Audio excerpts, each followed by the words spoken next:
नमस्कार, मैं हूं चंद्रभान सिंह भदौरिया और आप देख रहे हैं अलीराजपुर लाइव। आज के इस वीडियो में हम खुलासा करेंगे, आपको सबूत देंगे कि किस तरीके से अलीराजपुर ज़िले में रेत का अवैध कारोबार पनप रहा है और कैसे वहां के प्रशासन, पुलिस, खनिज और राज्य खनिज निगम ने या कहें पूरे तंत्र ने इन माफियाओं के आगे सरेंडर कर दिया है। आपको सबूत देंगे, अंत तक इस वीडियो को आप देखिएगा। इसमें कुछ आपको ऑडियो भी हम आपको सुनाएंगे। ये पूरा खुलासा है जो साबित करता है कि सिस्टम किस तरीके से माफियाओं के हाथों बिक चुका है। पहले आपको हम एक आंकड़ा देते हैं। अलीराजपुर ज़िले में इस बार उन 50 खदानों की नीलामी हुई। इनमें से 17 खदानें वीरेंद्र सिंह जादौन एंड कंपनी को एग्रीमेंट किया गया, बाकी प्रोसेस में है, यानी कि एग्रीमेंट की प्रक्रिया में है, यानी वहाँ से उत्खनन नहीं हो सकता इस समय। आज 25 दिसंबर और आज का स्टेटस ये है कि वीरेंद्र सिंह जादौन को जो 17 खदानें दी गई थी, जिनका एग्रीमेंट हुआ था, उनमें माल खत्म हो चुका है, उसमें माल नहीं है, यानी वहाँ से रॉयल्टी नहीं इशू की जा सकती। अब आप दूसरा खेल देखिए, कैसे साबित हो रहा है कि अलीराजपुर ज़िले में अवैध रेत का उत्खनन होता है और प्रशासन खामोश बना रहता है। जुलाई से लेकर अभी तक, बीते महीने तक की अगर हम बात करें तो 17 स्थानों पर 18,000 घन मीटर रेत प्रशासन कह रहा है कि हमने जब्त की थी। मेरा सवाल है कि ये हवा से ऊपर से नीचे गिर के आई है, कहीं से उड़ के यहाँ पर आई है? जाहिर सी बात है कि इसका अवैध उत्खनन नदी नालों से किया गया था, जो कि एनजीटी के दिशा निर्देशों का, सुप्रीम कोर्ट के दिशा निर्देशों का खुला उल्लंघन है। अगर ये अवैध उत्खनन हो रहा था तो इसको रोकने वाली एजेंसियां, जिम्मेदार एजेंसियां क्या कर रही थी? क्या कुंभकर्ण की नींद में सोई हुई थी? और देखिए आप, कितना शानदार एक रास्ता इन लोगों ने बनाया। शासन ने एक नियम बना दिया, राज्य खनिज निगम ने, कि जो जब्त रेत है उसकी, उस पर पहला हक, पहली प्रायोरिटी जो ठेकेदार है जिसको इस साल टेंडर हुआ है, यानी कि वीरेंद्र सिंह जादौन एंड कंपनी, उनका होगा। अगर वो लेने से इनकार करते हैं तो सरकारी निर्माण कार्यों में जो ठेकेदार काम कर रहे हैं उनको दी जाएगी। तो ये जो बरामद रेत है, जुलाई से अभी तक जो बरामद हुई थी, ये थी 18,000 घन मीटर, और ये अलग अलग 10-12 स्थानों से बरामद की गई थी। इसको एक वैधानिक प्रक्रिया का चोला पहनाकर वीरेंद्र सिंह जादौन की फर्म को दे दिया गया और 300 रुपये घन मीटर की दर से इनको बेच दिया गया। शासन को राजस्व मिल गया, शासन खुश हो गया, हमको राजस्व मिल गया। 900 रुपये घन मीटर में इस कंपनी ने ये रेत की रॉयल्टी फाड़ दी और ये रेत बिक गई। यहाँ भी चलिए हम मान लेते हैं कि ये प्रक्रिया थी, प्रक्रिया के पीछे का खेल आपको समझ में आ रहा होगा, लेकिन हम मान लेते हैं कि ये वैधानिक था। सवाल यहाँ पे ये खड़ा है कि ये 18,000 घन मीटर रेत आखिर कहाँ से आई? उड़ के आई, आसमान से गिरी, गुजरात से लाई गई, डंप की गई, अवैध रूप से नदी नालों में निकाली गई? तो सवाल वही है कि जिम्मेदार सो रहे थे? जिनकी ये रोकने की जिम्मेदारी, वो कहाँ थे और वो क्यों खामोश थे? उसकी वजह क्या थी? इसको आप समझ सकते हैं। अब देखिए एक नया खेल, आपको इस समय स्क्रीन पे आपको 2 रॉयल्टी दिखाई दे रही होगी। इस रॉयल्टी के खेल को आप देखिए कि बड़वानी की ये रॉयल्टी हैं और इस रॉयल्टी में इस समय हम आपको 2 रॉयल्टी दे रहे हैं और हमारे पास ऐसी 50 रॉयल्टी मौजूद हैं सबूत के तौर पर। इसमें से कुछ सैंपल हमने प्रशासन को भी दिए हैं, कलेक्टर को दिए हैं, एसपी अलीराजपुर को दिए हैं, माइनिंग ऑफिसर को दिए हैं, स्टेट माइनिंग के अफसरों को भी दिए हैं। इसमें आप देखिए कि ट्रक नंबर डला है और दोनों ट्रक नंबर आप देखिए कि एक डला हुआ है ट्रक नंबर MP09HH9515। इस रॉयल्टी को 23/12 में बड़वानी से इशू करना बताया गया है। रॉयल्टी के तहत ये ट्रक आंबुआ, जो कि अलीराजपुर का पार्ट है, वहाँ से इंदौर जाना बताया गया है। इसके चालक के रूप में जितेंद्र हैं बताए गए हैं, जिनका नंबर है 9754109555। लेकिन सवाल ये है कि जब ज़िले में रॉयल्टी इशू नहीं हो रही है तो ये ट्रक आंबुआ से कैसे इंदौर जा रहा है और रॉयल्टी बढ़वाने की क्यों है? ये बड़ा सवाल खड़ा होता है, ये जांच का विषय है। अब आप सुनिए कि जब हमने जितेंद्र इसके चालक से मोबाइल पर बात की, जो रॉयल्टी में नंबर दिए गए थे, तो जितेंद्र की आवाज़ और बहानाबाजी से आप समझ जाइए कि खेल क्या है। पहले ये ऑडियो सुनिए। जितेंद्र जी ये आप इसके ड्राइवर हो ना, MP09HH9515 के? जी। ये 23 तारीख को आपने गाड़ी रेत कहाँ से भरी थी? 23 तारीख को? हाँ, परसों। बोलो, आप कहाँ से बोल रहे हो? आपने ये रॉयल्टी में आपका नाम और नंबर है, गाड़ी नंबर, कि आपने 23 तारीख को आमवा से इंदौर आप ही ले गए थे गाड़ी? हाँ बोलो। मैं कंफर्म करना चाह रहा हूँ, आप ही ले गए थे क्या ये गाड़ी? नहीं, आप कहाँ से बोल रहे हो पहले ये बताओ। मैं चंद्रभान सिंह भदौरिया, अलीराजपुर लाइव से, मीडिया से बोल रहा था। भाई किस में हो? मीडिया। अच्छा अच्छा, मीडिया में। हाँ जी। हाँ सर, तो ये क्या सर, इसमें क्या है? मतलब ये कैसा? मीडिया जो रॉयल्टी कटी है ना, उसमें आपका नाम और नंबर आया है गाड़ी के साथ। तो मैं ये अच्छा। कंफर्म करना चाह रहा हूँ कि ये गाड़ी आप ही ले गए थे या कोई और चला रहा था? MP09HH9515।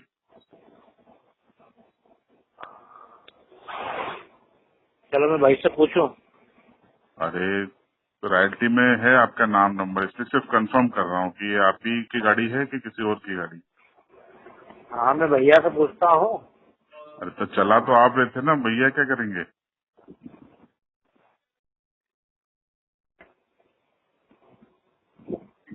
हेलो। हेलो, ये हाँ भैया रॉयल्टी में तो, लिखा है कि आप आमवा से इंदौर ले गए। हाँ मैं भैया से पूछता हूँ। क्यों भैया बोल लेंगे तो ही कंफर्म करोगे आप? हाँ मैं दूसरा वही बोल रहा हूँ। ठीक है। तो आपने एक रॉयल्टी में दर्शाए गए चालक जितेंद्र की आवाज़ सुनी। अब आप राजेश दूसरे ड्राइवर हैं जो कि 22 दिसंबर की रॉयल्टी में दर्शाए गए हैं। पहले स्क्रीन पे आप देखिए, लाल घेरे में रॉयल्टी बड़वानी से कटी हुई है। फिर नीचे के आप लाल घेरे में देखिए, इस गाड़ी को आमवा से इंदौर जाना बताया जा रहा है और इसके ड्राइवर के रूप में राजेश दर्शाए गए हैं, जिनका मोबाइल नंबर है 9753100699। और जब इनसे मैंने बातचीत की तो इन्होंने क्या कहा वो भी आप सुन लीजिए। हेलो। हाँ राजेश जी बताएं।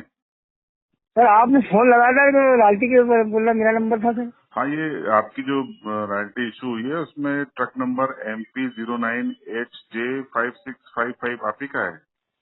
जी सर। तो 22 मैं तारीख चलाता को। हूँ और एक बार दूसरा चला सर, एक दो चलाते हम। अच्छा, तो ये गाड़ी 22 तारीख को आप चला रहे थे? हाँ मैं था सर, बोलिए। कहाँ से ले गए थे रेत, कहाँ तक? ये तो पीतमपुर आई थी सर। कहाँ से? पीतमपुर।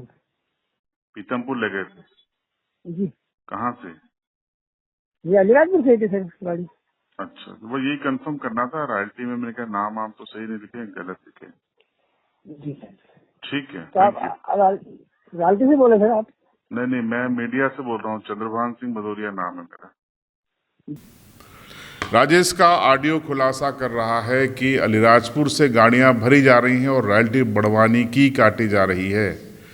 और इस संबंध में कलेक्टर अलीराजपुर ने हमें कहा है, व्हाट्सएप पे हमारी बात हुई है कि वो इसकी जांच करवा रही हैं, उसके बाद अधिकृत रूप से बताएंगे। माइनिंग ऑफिसर का कहना है कि वो भी बड़वानी के माइनिंग ऑफिसर से संपर्क में है, जांच के बाद ही बता पाएंगे। अब जिनकी जिम्मेदारी है इन सभी गतिविधियों को रोकना, वो जांच की बात कर रहे हैं। यानी अब सोचिए कि बाघड़ी अगर खेत खाने लगेगी तो खेत का क्या होगा। जिनकी जिम्मेदारी है कि ये सारी गतिविधियां रोकें, वो जांच की बात कर रहे हैं। सबूत सामने हैं लेकिन वो जांच की बात कर रहे हैं। सबूतों की श्रृंखला में इस वीडियो को भी आप देख लीजिए कि ये एक रेत का ट्रक जब चौराहे से गुजरता है अलीराजपुर के, तो खाकी किस तरीके का व्यवहार करती है। ये एक वीडियो है जो वायरल है। इसमें आप देखिए कि ये पुलिस वाला, जिसे होमगार्ड का जवान बताया जा रहा है, पुलिस का नहीं कहेंगे, ये अलीराजपुर के उदयगढ़ थाना क्षेत्र का पूरा घटनाक्रम है। कैसे रिश्वत ले रहा है, जेब में पैसा डाल रहा है, इस वीडियो को देख लीजिए।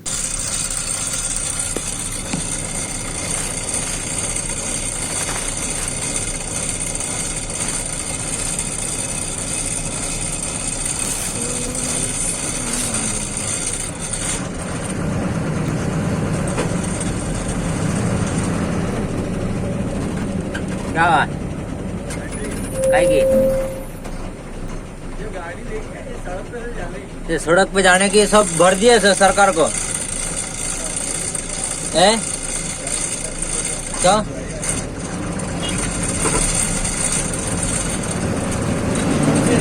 आप समझ गए होंगे कि तंत्र कहां पर है और शायद इसीलिए अवैध माफियाओं का नंगा नाच अलीराजपुर जिले में हो रहा है। इस पूरे मसले पर हमने रॉयल्टी सामने आने के पहले जो अलीराजपुर के माइनिंग अधिकारी हैं उनसे बातचीत की थी, उनकी सुनिए। देखिए, वीरेंद्र सिंह जादौन के नाम पे ठेका दिया गया है। कितनी खदानें सर? टोटल 49 खदानें जो है नीलामी में दी गई है। इस समय क्या स्टेटस है सर कि कितनी संचालित हैं, कितनी प्रक्रिया में है? देखिए, अभी उनके द्वारा 17 खदानों का एग्रीमेंट किया 49 में से।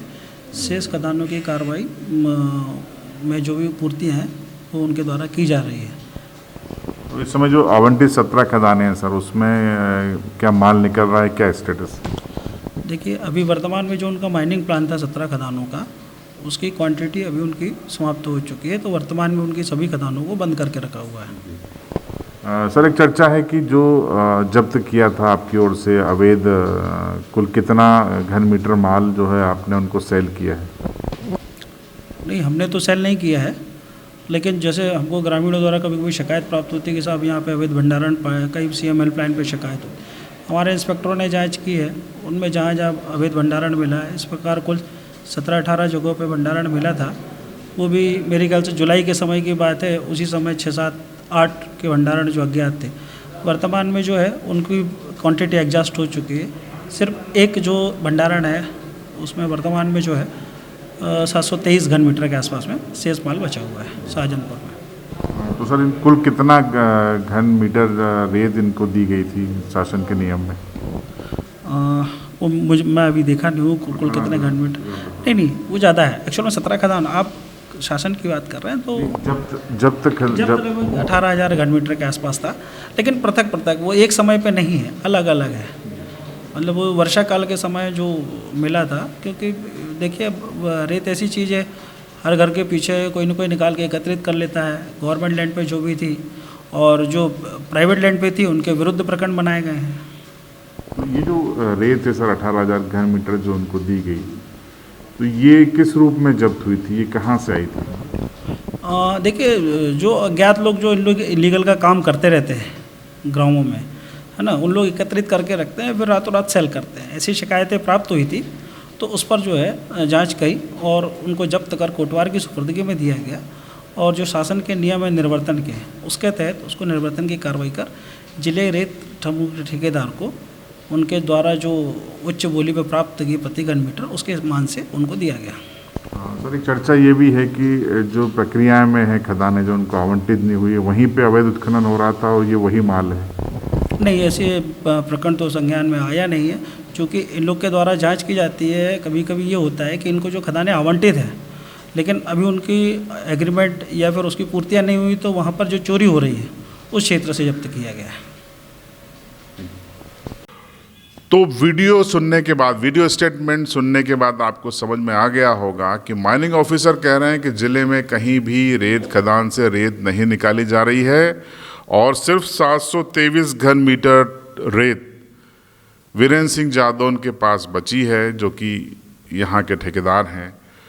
बाकी भी सेल हो चुकी है। तो फिर सवाल ये है कि जो सैकड़ों गाड़ियाँ दिन रात अलीराजपुर की सड़कों को उखाड़ रही हैं, ओवरलोड वाहन जा रहे हैं, डंपर जा रहे हैं, सुप्रीम कोर्ट और हाई कोर्ट को ठेंगा बताकर जा रहे हैं। हाई कोर्ट ने कहा है कि ओवरलोड वाहनों पर FIR की जाए, लेकिन हाई कोर्ट के आदेशों को भी दरकिनार कर दिया गया है।